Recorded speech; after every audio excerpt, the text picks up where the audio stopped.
Welcome, it's Jessica, Fellowship of the Ring. It is elves, said Frodo. One can meet them sometimes in the woody end. They don't live in the Shire, but they wander into it in spring and autumn, out of their own lands, away beyond the Tower Hills. I am thankful that they do. You do not see, but that black rider stopped just here and was actually crawling towards us when the song began. As soon as he heard voices, he slipped away. "What about the elves?" said Sam, too excited to trouble about the rider. "Can't we go and see them?" "Listen, they're coming this way," said Frodo. "We have only to wait." The singing drew nearer. The clear voice rose now above the others.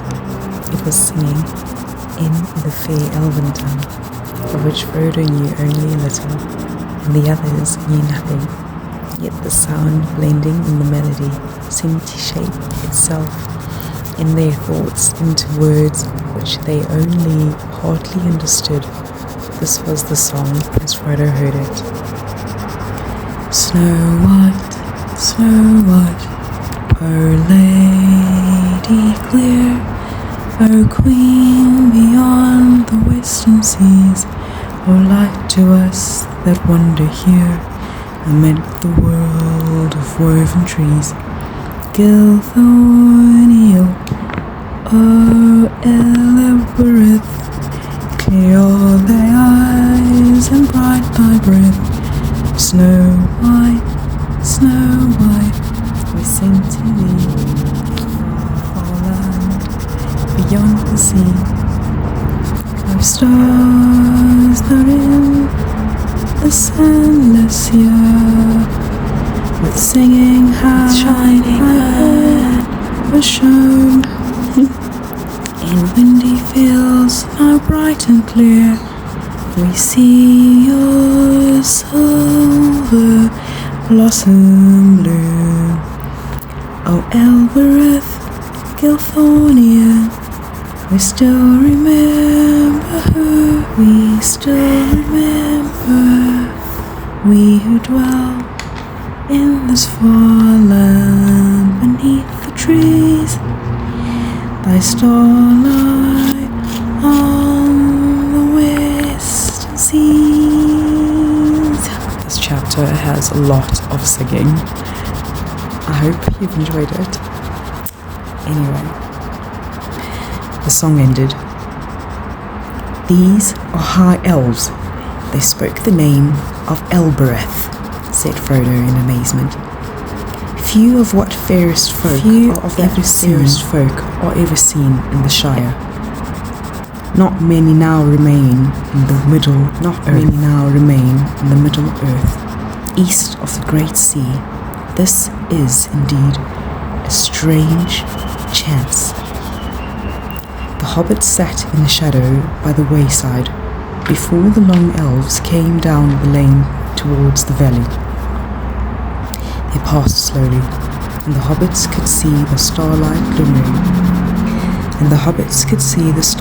glimmering on their hair and in their eyes. They bore no lights, yet as they walked, a shimmer like the light of the moon above the rim of the clouds above it rises, seemed to fall about their feet. They were now silent, and as the last elf passed, he turned and looked towards the hobbits and laughed. "Hail Frodo," he cried.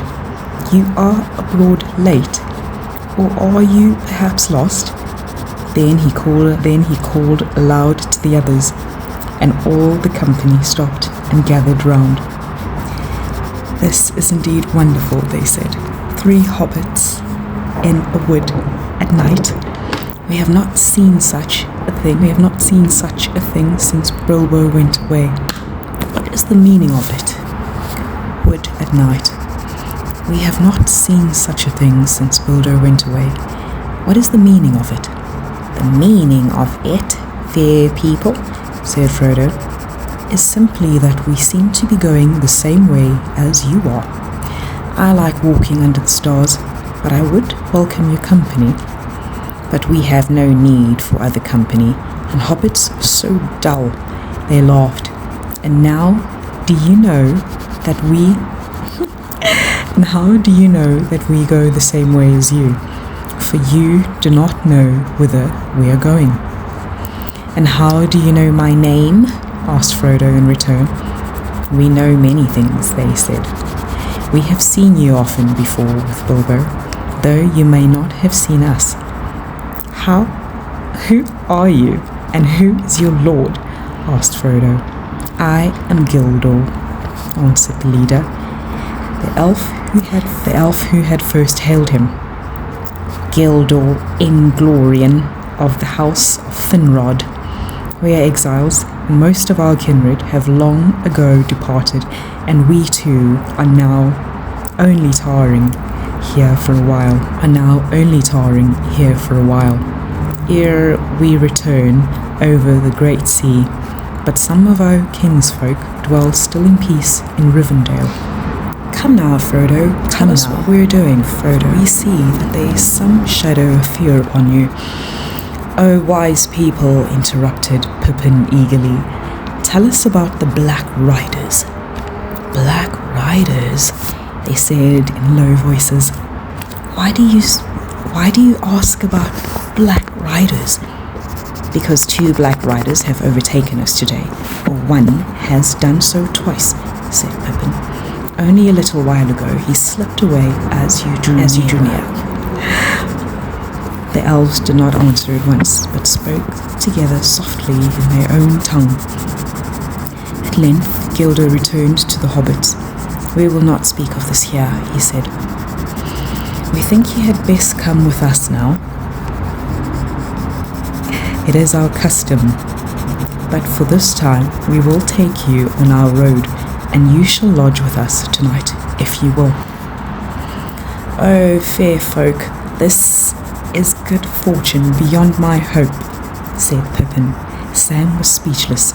I thank you indeed, Gildo Inglorian, said Frodo, bowing. Ellen Silla Lumen on Min Tilbo. The star shines on the hour of our meeting, he added in the high elven speech. Be careful, friends, cried Gildo, laughing. Speak no secrets. Here is a scholar in the ancient tongue. Bilbo was a good master. Hail, elf friend, he said, bowing to Frodo. Come now with your friends and join our company. You had best walk in the middle so that you may not stray. You may be weary before we halt. Why? Where are you going? Asked Frodo. For tonight we go to the woods on the hills above Woodhall. It is some miles, but you shall have rest at the end of it, and it will shorten your journey tomorrow. They now marched on again in silence. Thanks so much for watching.